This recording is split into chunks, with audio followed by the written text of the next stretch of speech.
Hey, Vsauce here. Haha, just kidding, it's I Read Reddit, back at it again with more entitled parent stories, would you believe it? Now, throw a shrimp on the barbie, or some prawns, I know you guys love those, and sit back, relax, and just enjoy everything that you listen to today. I hope you love all the stories. Our first story comes from user Kitty M. Bunny, titled, So What, You Can Always Make Another One. Okay, so I'm a long-time lurker, first-time poster, and while English isn't my first language, I am on mobile. So thank the reader for translating a lot of the stuff that I'm about to be spelling. So, our cast and crew, ladies and gentlemen, entitled parent / evil person, me, mobility estranged, or manager of entitlement, or just little old me. There's only 2 characters in this story. So, like I said, I'm a long-time lurker and first-time poster. This is because I couldn't decide which incident to post first, or even which subreddit. Until now, thanks to rslash posting about a particular EP tale, I was reminded of this. And while the conversation was between the 2 of us, our adorable kittywinks were all present. So, I'll introduce them now. I have 2 awesome, amazing sons, my eldest who is almost 3, my youngest, who was maybe 10 or 11 months old. Her adorable, super cute daughter was somewhere in the middle. So let me set the scene. Due to complications from being pregnant with my youngest, my pelvis has remained in the giving birth position. This is extremely painful, so I have to take super strong pain medications. My youngest is now 10 years old, and I have various other medical and disability issues now. But at this point, it's mobility, and some days are better than others. I have needed help because me and Stairs were barely on speaking terms, and the half-mile walk to the nursery or preschool was a struggle, as was basic housework. Now I pushed as much as I could, but it reached a point where it was clear that I needed a carer. My hubby served in the military, so when funding was sourced through adult services, the UK government support for vulnerable or disabled adults and other stuff, I'm sure of it, it was made perfectly clear that the Ministry of Defence would prefer we hire a military spouse. Made sense, being they would already have a pass and everything to be able to get to our home. Something my husband would have to apply for were we to hire a civvy. So the ads were placed and we got loads of replies. Oh wait, no, we got 1 reply. Our entitled parent. So, it was agreed that she would work from 8 AM to 10 AM, so we could get my eldest son and the entitled parent's daughter to nursery and preschool. Then she'd put my youngest up for a nap. She'd then have plenty of time to walk her dogs. She had 3 dogs, by the way, and 1 was very vicious. But that is another tale for another time, if you guys are interested. Joys of the camp life, my husband could pop home for lunch. So he'd pick up our son on his way home and get our youngest out of his cot. About 1 PM, she was due back until 4 PM. Though, if my hubby finished early, she'd go sooner. Now, she was supposed to lift or carry for me, be it my boys or folded washing upstairs. If my mobility was almost non-existent, she'd have to do a little bit more, like transfer washing from the washing machine to the dryer or wipe the table after breakfast. Just help me be a mother. Plus, she got to bring her daughter to work. My son went to nursery school, then preschool, from 9 AM to midday, Monday to Friday. This is because the Ministry of Defence Welfare Department thought it would be easier for me. Meanwhile, her daughter only went a couple of days to school, so the scene is set. Now, in the United Kingdom, it's common to have a trial period where it's a lot easier to get rid of someone who isn't suitable for the job. Well, no surprise there, but the entitled parent was a wonderful, competent carer until that time was up. She would spill her daughter's follow-on formula and Weet-Bix sloop on the table, and instead of wiping it up, she'd just cover it with something, meaning I had to scrape it off later. She stopped any help with housework. In fact, other than giving her daughter breakfast and doing the nursery and preschool run, and putting my youngest up for a nap, she did nothing. Oh, sorry, not nothing. She did actually turn the seat of my hubby's armchair into an impression of her ass. She ignored all of us, including her own daughter. So I was paying her to babysit her daughter. She would only ever read her daughter one story as well. It would be from one of my boys' Mr. Men books that had at most one sentence to a page, and the whole story would be a short paragraph at most. Then it came to this. She turns up without a pushchair and asks if her daughter could sit in our double pushchair. The front and back can be lowered so the babies can lie flat. And seeing as though I used it to support me, I would be the one pushing it, which is important to this part. So across from the preschool and nursery school is the primary school. It is also a one-way street, meaning a lot of those serving used it to get to work. So, while it's rarely used before 9 a.m., there is a lot of traffic, because, of course, work starts then. So the entitled parent helps by getting the kids in, and we start walking. Now, I don't know about other parents, but if I'm walking with a toddler or any young child, I hold their hand, especially near traffic. We walk through the pedestrian crossing only a bit, and just as we pass the last house, I tell my eldest child to hold the entitled parent's hand. Sounds normal, right? Apparently not. The entitled parent goes, "Ew, he's a boy, I'm not holding his hand." At this point, I'm assuming she's just joking. She even has a son of her own. Like, come on. But alas, nah, she means it. Because as my son approaches, she steps into the busy road, and I say to her, "Careful, mate, that car nearly hit you." To my son, I say, "Go, hold her hand." She says back, "I'm not holding his hand. I'm not some sort of pervert." Like, where the hell did that even come from? So I say to her, "I physically cannot hold his hand and push this at the same time. Can you just make sure he stays away from the edge of the road at least? If he trips, he's definitely going to be hit by a car." So she replies to that, "So, he won't do it again?" Or you could make sure he's safe, especially as your daughter is in his seat. At this point, I'm done with her, so I say, "Fine, you can lift your daughter out so my eldest son can sit in the pram." And she goes, "What's the problem? You agreed to push my daughter, and she's younger than him." I agreed, as you'd taken care of my eldest son, you're too far away to grab him, and you won't hold his hand. So if you won't keep him safe, then I will, which means he needs his seat in my pushchair. So what? You can always make another one if he gets run over.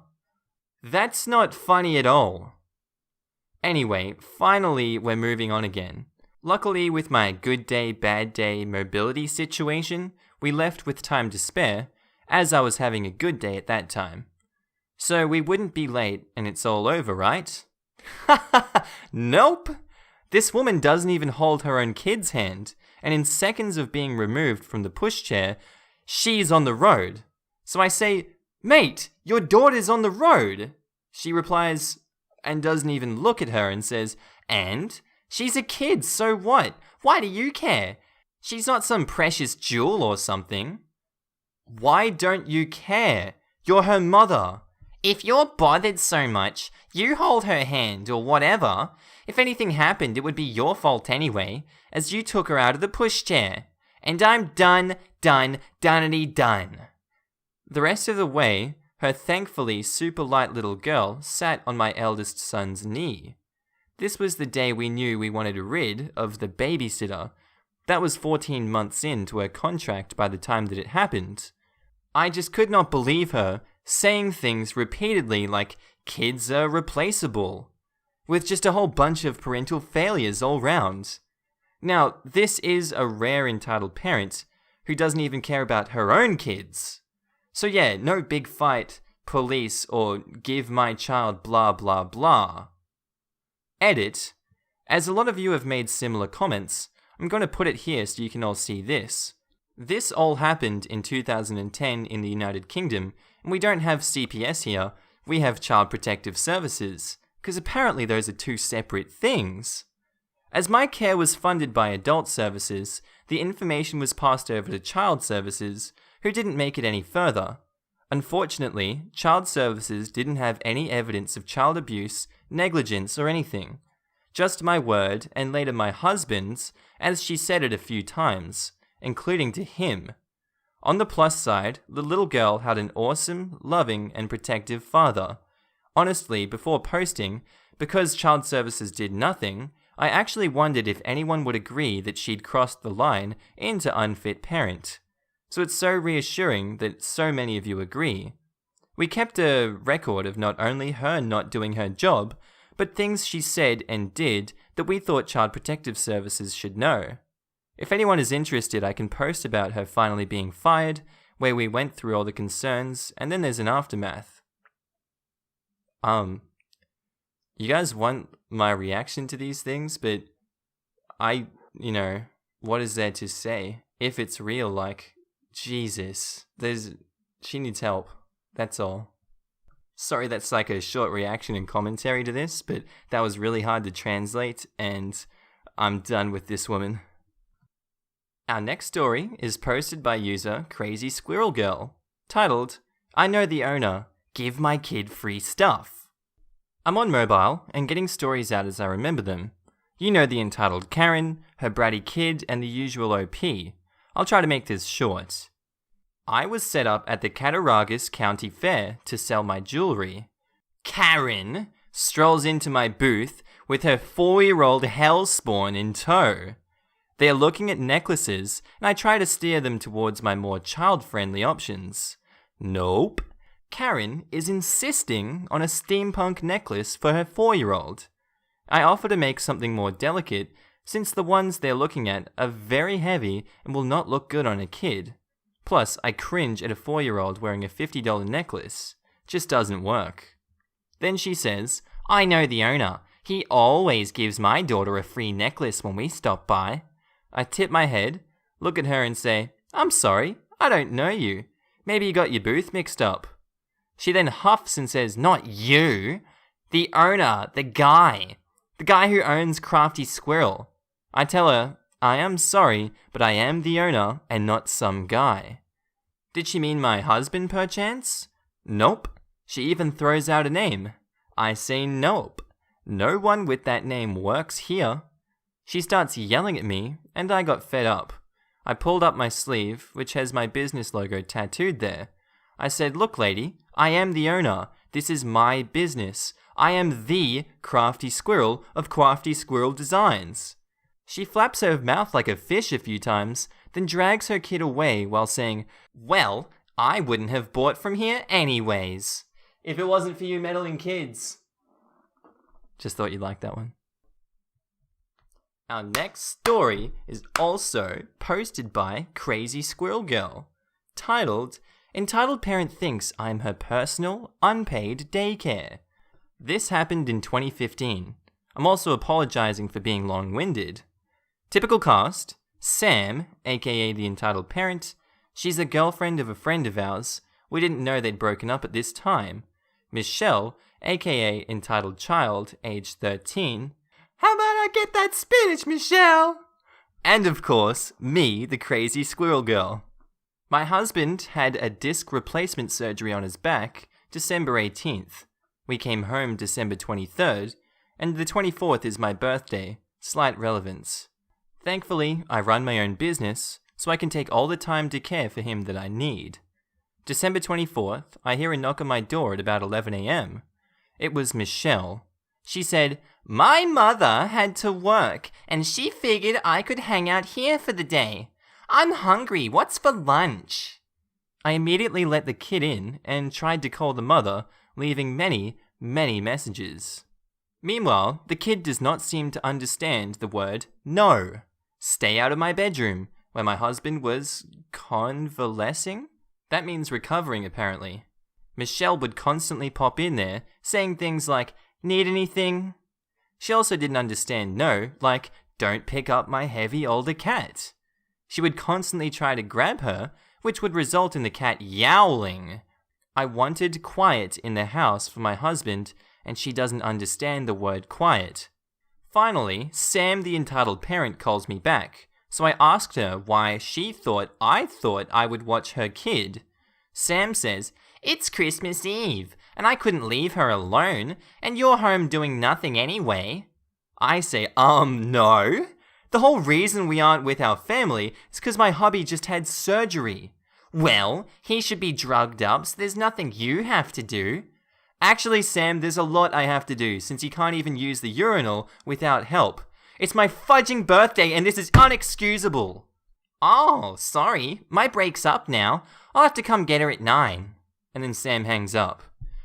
I am furious. I'd wanted to spend the day quietly with my hubby, then finish the day with a bottle of wine with my neighbor. I get off the phone, and Michelle had grabbed my laptop. I asked her to give it back, and she starts screaming like a toddler and having a tantrum. I finally gave her the remote to watch TV. At this point, I've served her lunch and dinner. 9 p.m. comes around. No Sam in sight. 10 p.m., 11 p.m., all messages and text ignored. Midnight comes around, and she finally comes to the door to get her damn kid. She starts with, "Well, I assumed you would let her sleep here, so I went out with co-workers after work." I managed to keep my cool and told her, "No! My husband is recovering and I am running up and down the stairs all day getting what he needs. I don't have the time or energy to take care of someone else's kid," and slam the door in her face. Christmas morning. I'm on the phone with my family, and lo and behold, the doorbell rings, and there's Michelle standing on my doorstep with an overnight bag. I was furious. I called Sam's job and told them there was an emergency and I needed to talk to Sam now. I told her that she could not ding-dong ditch her kid like that. She needed to come get the kid now, or I would call Child Protective Services for abandoning her kid. She sputters, "But it's Christmas." I told her I didn't fudging care. It was rude, an inconvenience to us, and unacceptable. She promises to come get the kid right away. As we wait, Michelle is whining how hungry she is. Long, suffering story of the day. Guess what? The mother doesn't come until 10 p.m. When she does come, she says, "Well, the Doctor Who Christmas special is coming on, and you have BBC. We want to watch it because I don't have cable." I'm livid. I put Michelle's stuff on the porch and tell them both to get out. The 26th. Ding dong! My doorbell rings. I ignore it. I hear my door being tried. You know, like the knob being twisted? I called the police that a kid was abandoned on my doorstep. I let the kid in because this is typical New York weather and cold as hell. Sam doesn't answer and her work refuses to get her on the phone. I managed to get from Michelle her father's name, but not his number. I called 4 John Smiths in the town until I found him. They were divorced and had a huge custody battle. He came and got the kid, but forgot to tell Sam. Haha, surprise, surprise. She came to get her kid, screams and cusses me out for calling the father. I scream and cuss at her rudeness. Then I ask her for money, since she assumed I was a daycare. That made her flip her lid more until my husband yelled from upstairs to get the freak out. A few months later, I got to submit a statement to the courts about the incident. The dad now has custody, and the mother moved to a different state. Ooh, that's a lot to take in, but that was a fun reading. I hope you guys enjoyed that. And yes, I can definitely see this happening in real life. People are crazy enough to put their own priorities above their kids. I think that's disgusting, immoral behavior, and these parents deserve all the karma they're getting for this. I know it doesn't always happen, but thank God the dad has full custody now. I think anything's better than that. Let's move on to the next story. Our next story is by user BigBoy44, titled Bleach Your Hair. First time posting, and English is my native language. So a bit of backstory. Near where I live, there's a pizza buffet that my family friends tend to go to. I've recently dyed my hair green, and I'm very tall. My brother is skinny, but very athletic. Now, on to the story. At this time, I had just gotten done with a band concert, and my family went to the pizza buffet. Once we were there and had paid, I went to get some food, and this little girl saw my hair, and the conversation goes as follows. Our cast are entitled mother, kid, my brother, and me. The kid says, "Why is your hair green?" Because I dyed it, because I like the color. The kid then runs to her mum, giggling. I think nothing of it, and go to get my pizza. Then the entitled mother approaches me. "Did you tell my daughter it's okay to dye her hair?" "No, she asked me why mine was green, and I answered her." "And if I did tell her that, you act like that's not okay?" "It is not okay. It's unnatural, and only gay people like you do it. Just do everyone a favor and bleach your hair." "I'm not gay. I've nothing against being gay either." "Don't lie to me. You're just too stupid to know it. I could even tell." At this point, my brother steps in, and he's easily annoyed, much like me, but will tell you just to shut up and move on. My brother says, "Can you please shut up? You're annoying everyone in here." The entitled mother then slaps him in the face, and I lose my crap. I shove her back and knock her to the ground, and she says, "What the heck is wrong with you? And I knew you were gay. Just look at your boyfriend."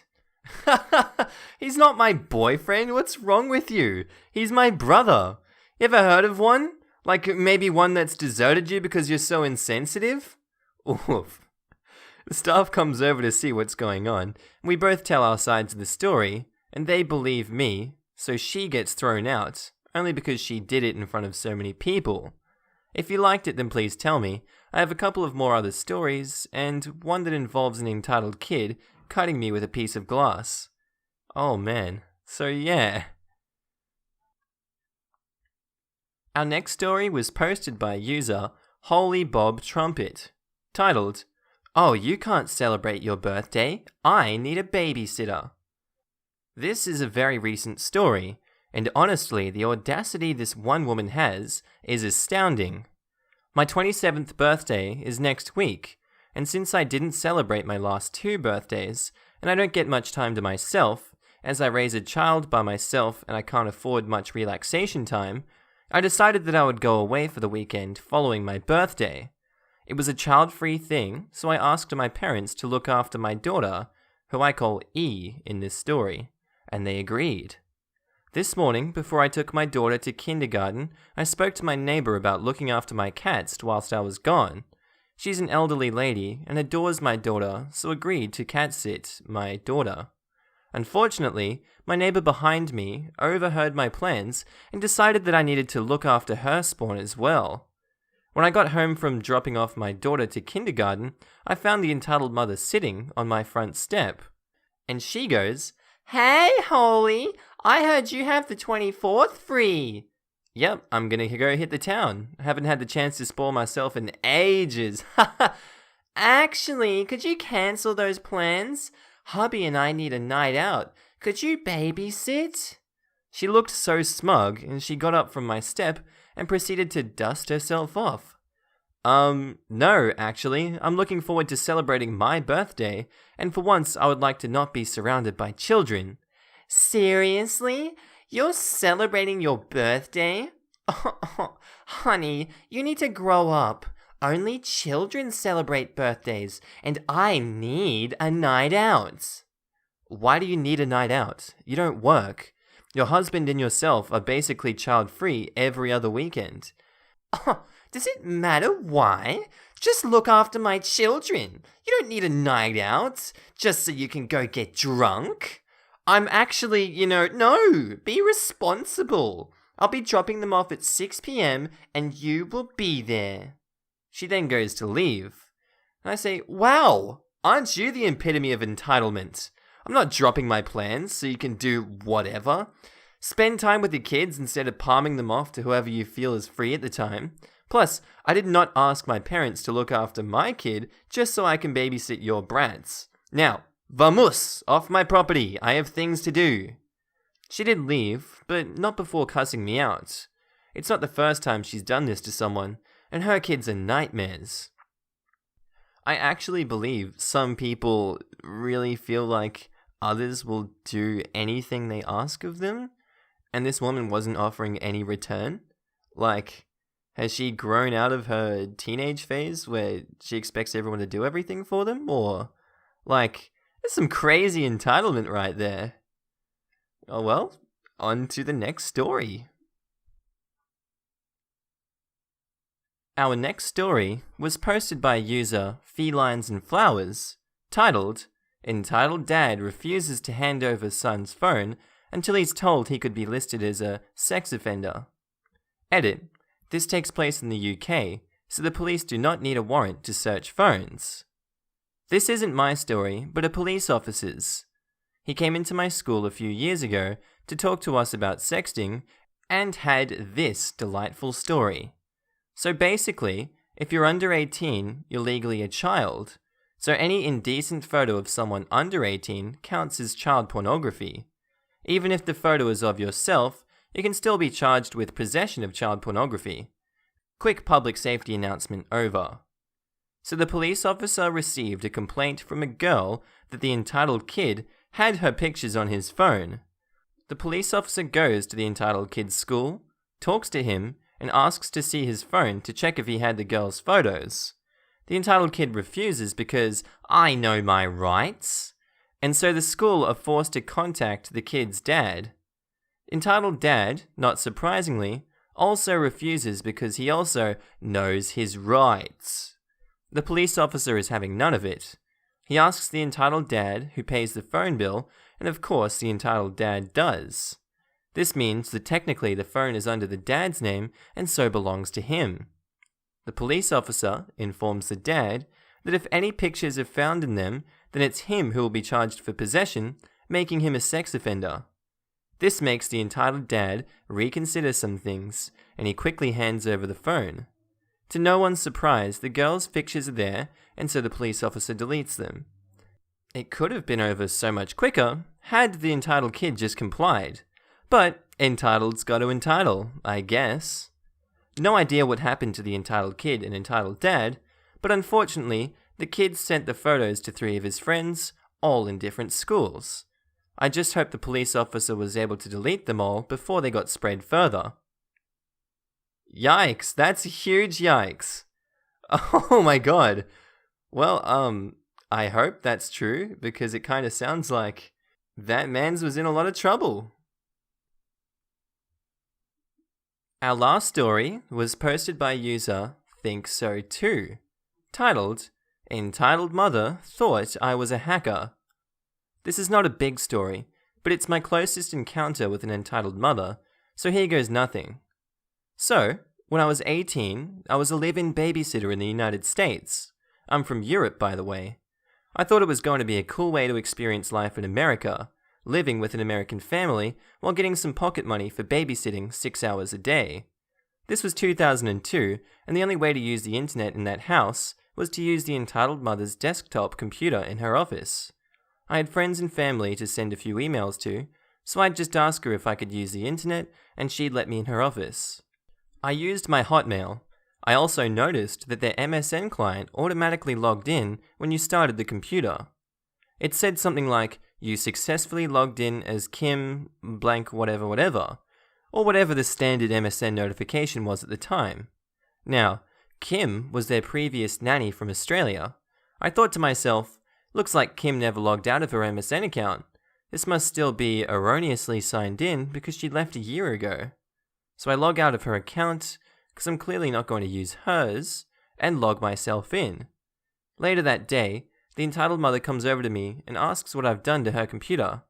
Her kid can no longer use the emails program. I just told her how it was. I logged in using my account, but it would be no problem for them as I was now logged out and they would simply use their username and password to log in again. But the entitled mother didn't seem to understand a word I was saying. She involves her husband and the upset child who wanted to go online, and once again I try to explain what I did. I ask the husband, did you have an email address? If you have trouble remembering your password, there's steps you can take. He didn't answer that because he didn't know what his email address was. Him and the child would just turn on the computer and write emails. That's when I realized, for all that time, they'd been using Kim's account to send and receive emails. I have no idea how Kim didn't notice that. I emailed her about it later, and she thanked me for saving the privacy of her account. In the meantime, I was given bad stares and attitude until they called my agency's supervisor, and she asked me why I messed with their computer. I had to explain that again, that I used my email account, then logged out. But she didn't get it either. I mean, I know a lot of 40 and 50-year-olds in 2002 weren't exactly familiar with the internet yet, but not to that extent. For this and other reasons, I left the program. It wasn't as fun as I expected, and the entitled mother was a real pain to deal with, so I was very happy to go home early. I spent the week prior to my departure at the supervisor's house sleeping on a couch. The program got me my ticket back home, and at that point I had to contact my family to let them know when I was supposed to fly and where to meet. But guess what? I wasn't allowed to call internationally, and I wasn't allowed to use the computer because they wouldn't trust me. I had the supervisor's 10-year-old daughter copy a handwritten message to my family and just send it with her email address. Whatever. Hacker man, coming to hack your email. Well, guys, I hope you enjoyed that episode. Tell me what you thought of the voices. I tried a different one with one of the entitled mothers. We can have a chat in the comments, and I'll see you next episode. Thank you for getting this far. Have a good day.